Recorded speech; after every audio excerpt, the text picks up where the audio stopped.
Bismillahirrahmanirrahim. Assalamualaikum warahmatullahi wabarakatuh. Kembali lagi teman-teman di channel YouTube Animal Zoo, channel yang membahas seputar dunia hewan, baik hewan peternakan atau hewan yang ada di lingkungan sekitar kita semua.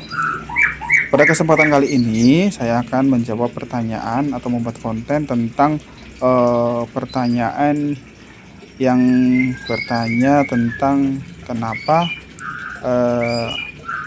kepik ulat kandang saya kecil-kecil ya, atau banyak yang kecil ya.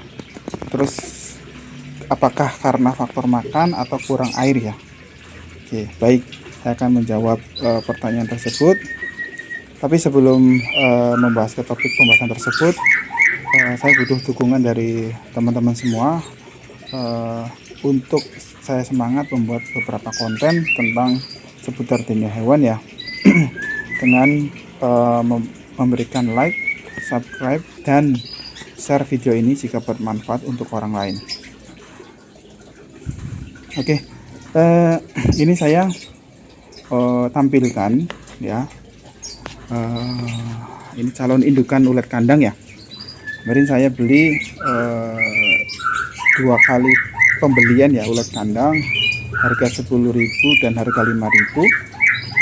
Pada saat saya beli harga yang 10.000, ada sebagian yang sudah lemes ya, sebagian sudah lemes yang mana saya nggak kasih pakan ke burung karena ulat kandang yang sudah lemes ya kurang bagus ya untuk burung ya, sehingga kayak saya pisahkan, kemudian saya kasih pakan, kasih minum. Nah, ini tujuannya saya untuk indukan kepik ulat kandang saya. Baik, kemudian saya juga beli harga 5.000. Masih ada sisa beberapa yang sudah mati lemes, tapi paling 1 sendok lah, tetapi saya kumpulkan ke sini jadi 1 ya. Jadi 1 saya kasih perawatan. Nah, ini kan ada yang masih aktif ya ulatnya ya. Nah, kemarin karena saya misalnya juga repot, adalah tak jadiin buat calon indukan saja. Seperti itu teman-teman, jadi alasannya seperti itu. Oke, baik, izin menjawab, itu bisa mempengaruhi faktor makanan dan faktor minum ya.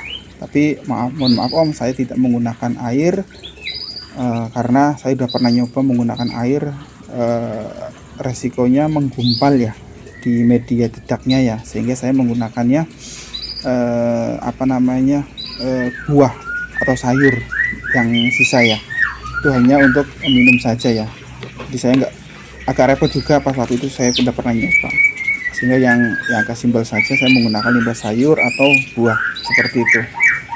Nah, dan ukuran yang kecil itu memang, mohon maaf Om, ukuran dari ulat kandang itu memang ukurannya kecil ya Om, beda dengan ulat Hongkong ataupun ulat Jerman seperti itu ya, kumbangnya memang kecil.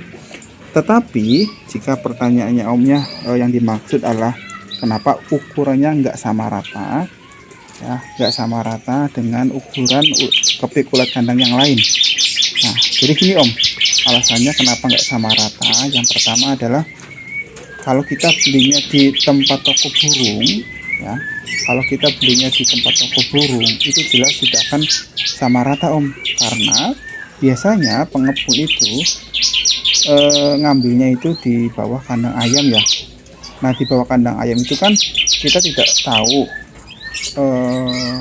si ulat kandang itu usianya berapa bulan atau berapa hari ya, sehingga ketika dipanen atau dicari oleh pengepul, nah itu akhirnya kan ukurnya beda-beda Om, ada yang masih kecil, ada yang sudah memang dewasa kan gitu.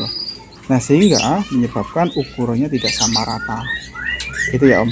Nah, ini saya juga ada Om yang ukurannya memang ada yang masih kecil sekali, ada yang ukurannya sedang sekali seperti itu Om. Itu wajar kalau menurut saya Om. Nah, kalau saya sarankan, nah nanti Om buat aja seperti ini. Nah, diteruskan buat calon indukan terus, nggak apa-apa.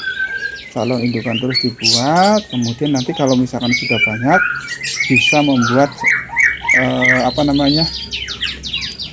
indukan sendiri, dari indukan sendiri.